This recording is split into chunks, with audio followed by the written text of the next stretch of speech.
And we are live. Hello, Woo! hello. Jennifer Juniper, how are you today? I feel like I'm having the best day ever. And you know what? It's a special day in so many ways. Your book is launching and it's your birthday. So happy birthday to you. Happy birthday Oh, to you. And many more. May it be the best day ever. And celebrate. We are celebrating the launch of Jennifer's book. Hold your book up, brag about it. Gut Instincts, a journey to radical healing, inner knowing, and rewriting the worlds.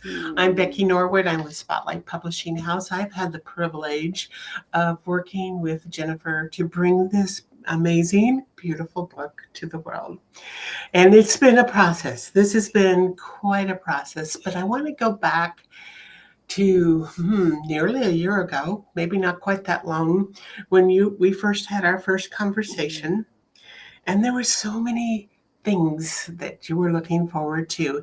One was you were taking some classes with Jack Canfield, Hmm. and let's talk about that and what transpired that helped make this even more special because I can remember your excitement. Mm. I mean, just the word, just saying his name changes my being. It's amazing the power of finding a mentor, a guide, somebody who's a little further down the trail than you are and will help you get there. And Jack has come into my life twice now, right at the time when I needed that kind Mhm. of medicine. And it just, that's why it's so emotional for me. The first time was in college on cassette, and he was a corporate motivational speaker, and he I had made the remember. connection between self esteem and how people performed. So, of course, companies wanted him to come in and talk to their people.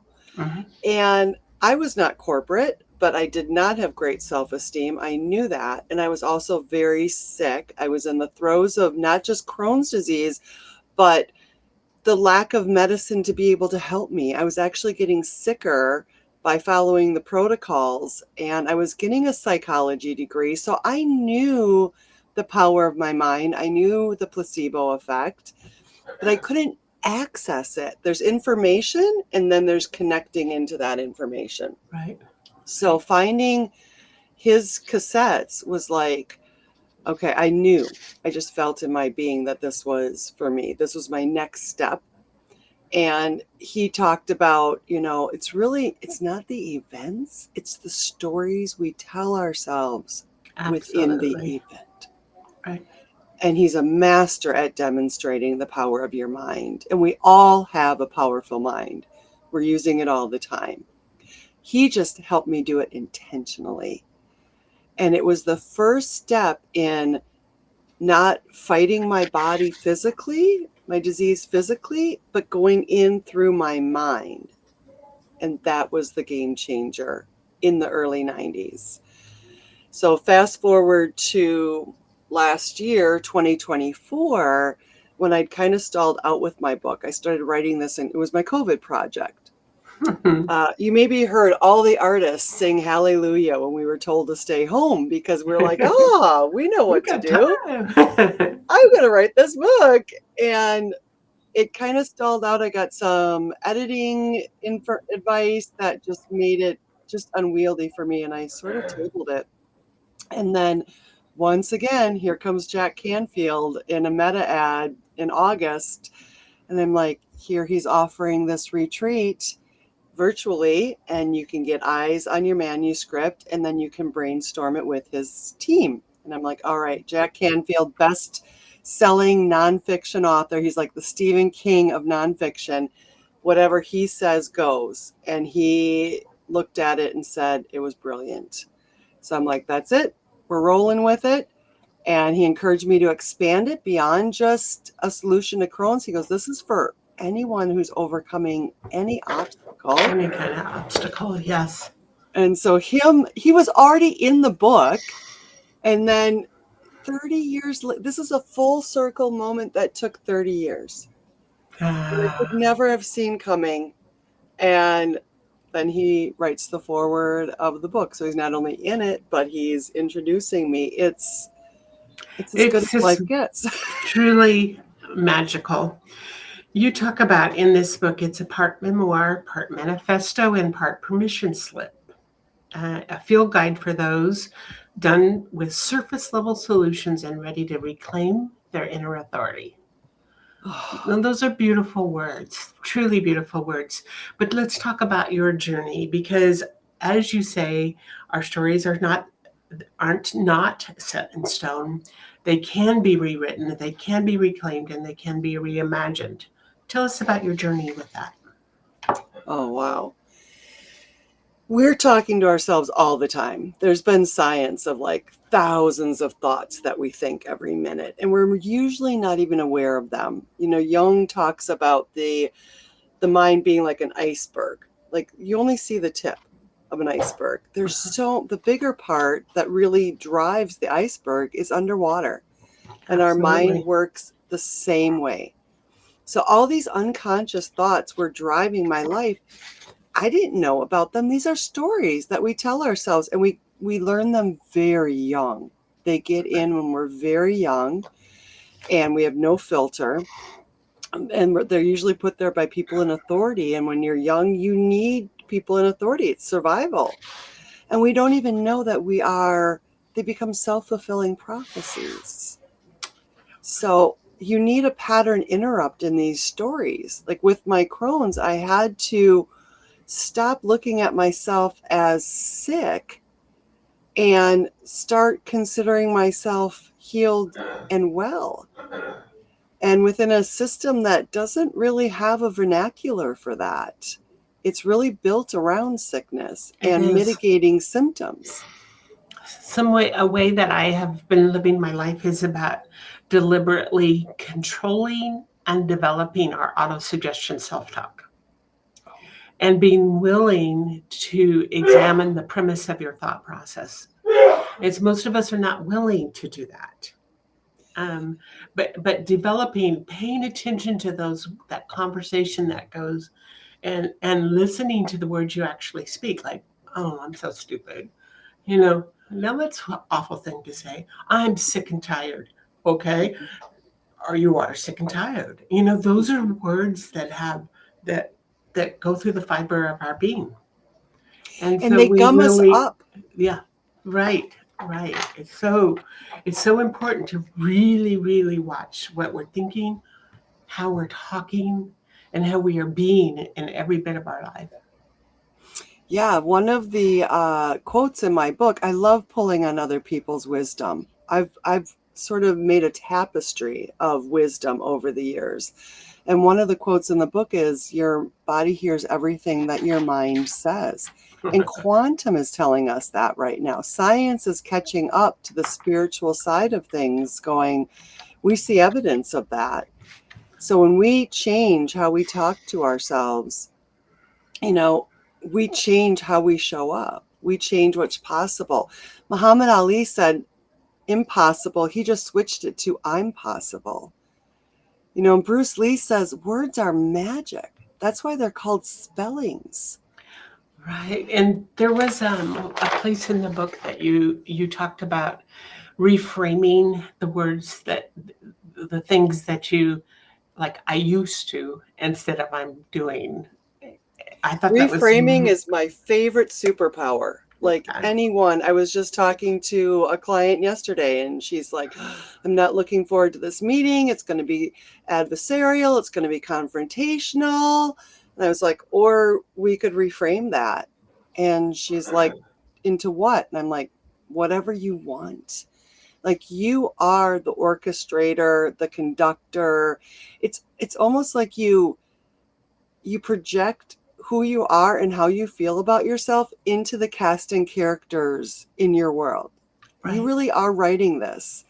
right. And to me, it's the difference between sitting in a movie theater and trying to change what's on the screen. When you yell in a horror flick, like, don't go into that room, but nothing happens. You Yeah, have to go into the projector and you'd have to change the film. Most of us want the change, but we just don't go back far enough. We actually think that it's the external characters in our life that are determining what we do.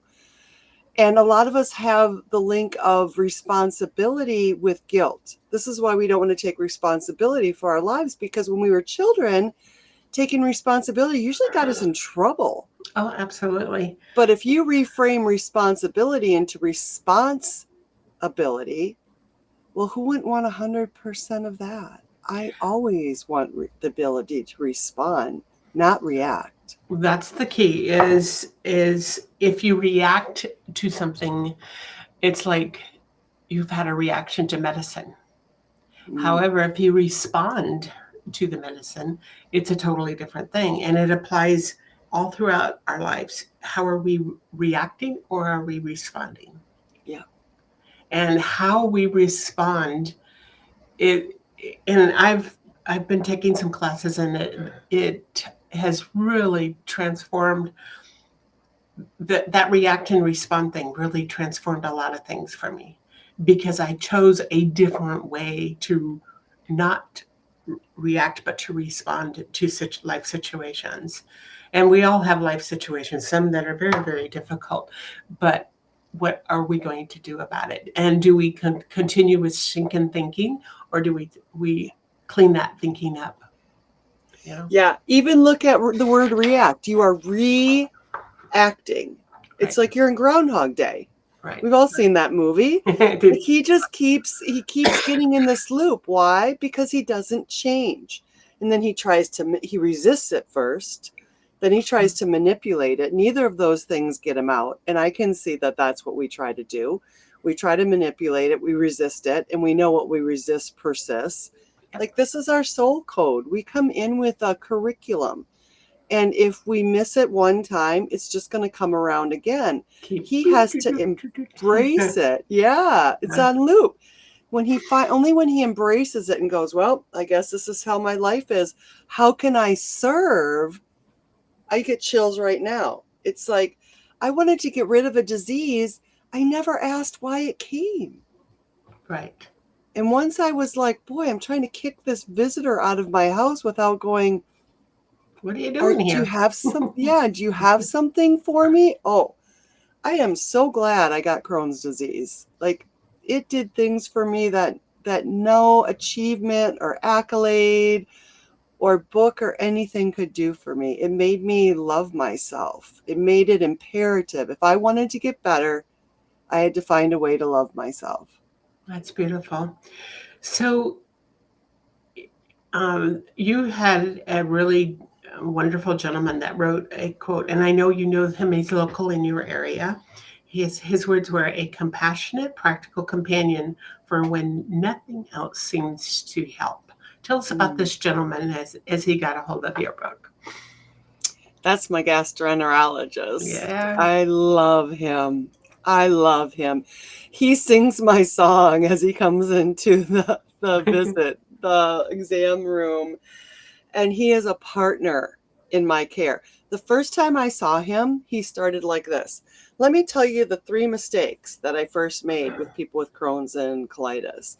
Like, what doctor starts like this? They're usually like, this is what I know. He's like, this is what I didn't know, and I was wrong. It was such a humble moment, such an equalizer, and we partnered. He was like, what do you think we should do? What do you think's going on in your body? He sits at a web of his patients right in the center, and he exchanges information, what's working, what isn't working. He's an experimenter. And when it came to me talking about this book, and I said to him, I think I healed it, he was like, you probably did. Now, I had said that to other gastroenterologists. I said it after 10 years of remission. I said, I think I maybe healed it. And I had one try tell me that I was misdiagnosed, which was hilarious. She was not the one who diagnosed me, but if you saw my scope, there was no mistake. I had it everywhere. Right. So right. you got to be careful who you're with. You want a partner in your care. They're consultants. We hire them, and we deserve the best. And sometimes the words they say can be so harmful, you know, and not service the way that it should.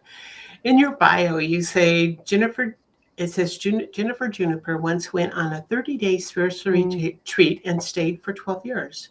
She has healed what medicine could not touch, both physically and mentally, proving that survival patterns can be transformed into the very tools that help you thrive.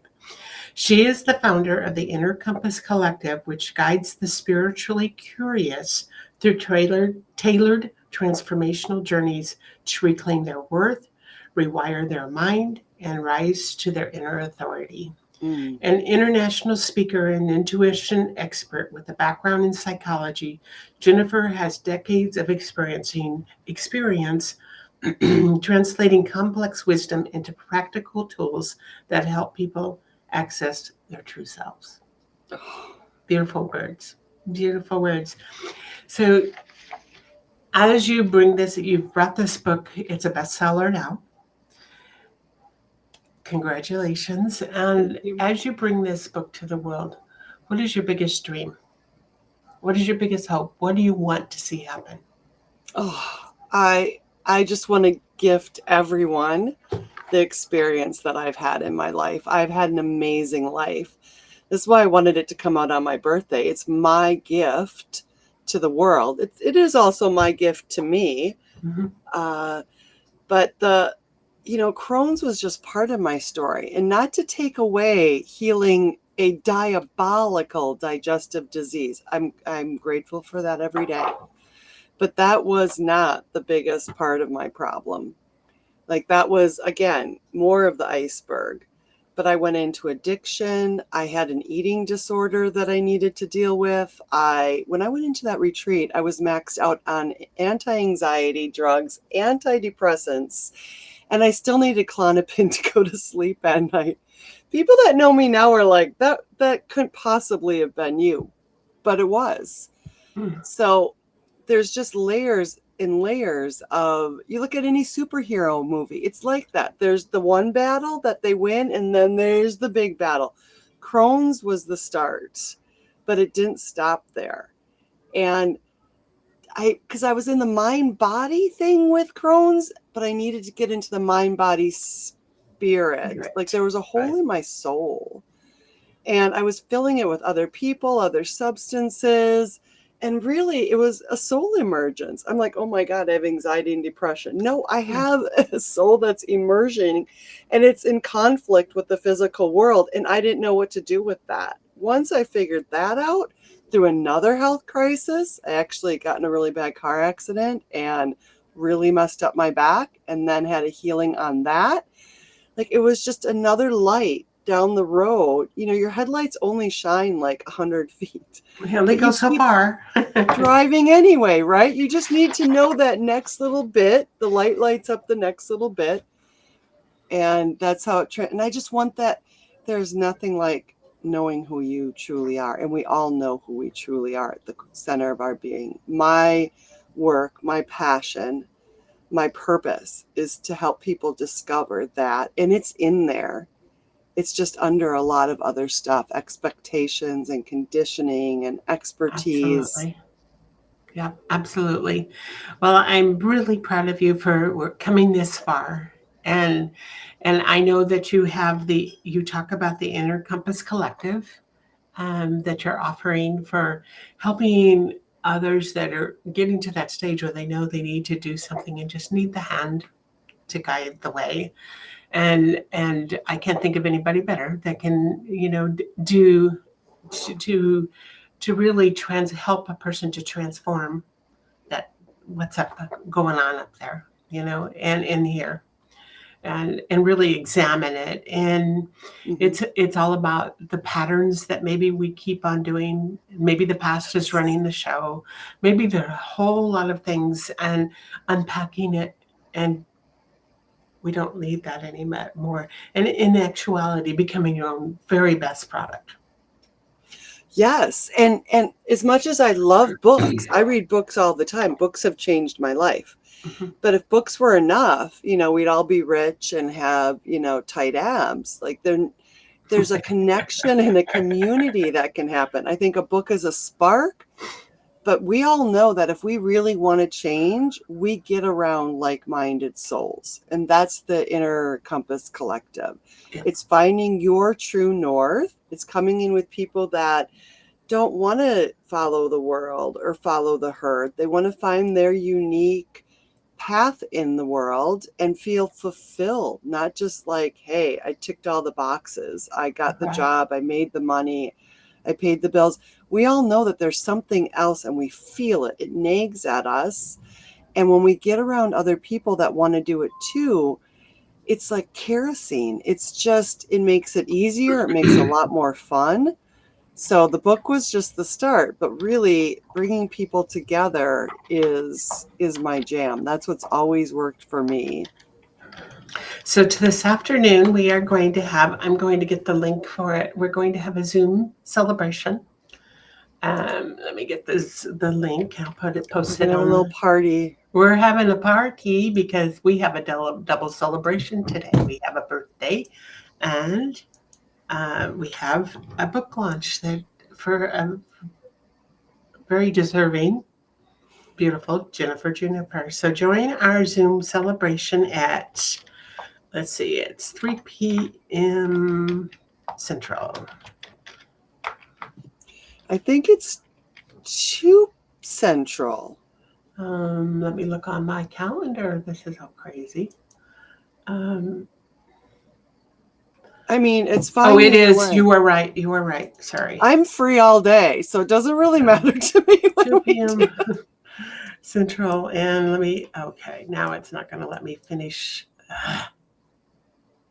So I'm Tech. going to We have have had to. the tech glitches for this, and I So gotta there. say, it's just like anytime you're trying to change, like this book is a change in the world and a change in me, there's going to be resistance. And There definitely is. there has So, been resistance. so spend this day celebrating you and celebrating just life itself and how far Mm. you've come. And we will convene again on our launch party this afternoon at 2 o'clock Central. And I hope I sent that message out correctly earlier to the rest of everybody, but I will double check that. And so, as we conclude our interview, um, really proud of you for bringing this beautiful book to the world and for the work that you're doing. And make sure you take the time to really celebrate you today. Okay. Well, thank you. And I could not have done this without you. You believed in me and encouraged me from the first moment you read the manuscript. And that is so, that's community. Like to Yeah, have that encouragement, and we all need cheerleaders. we all do. Yep. Yep. So thank you. Thank you. All right. Well, we will conclude our um, live stream today. But if you are out there and this is resonating with you, be sure and pick up a copy of Gut Instincts. Very cool. I would love that. I'd love to hear your experience with it too. This is just the start of the conversation, the book. Very cool.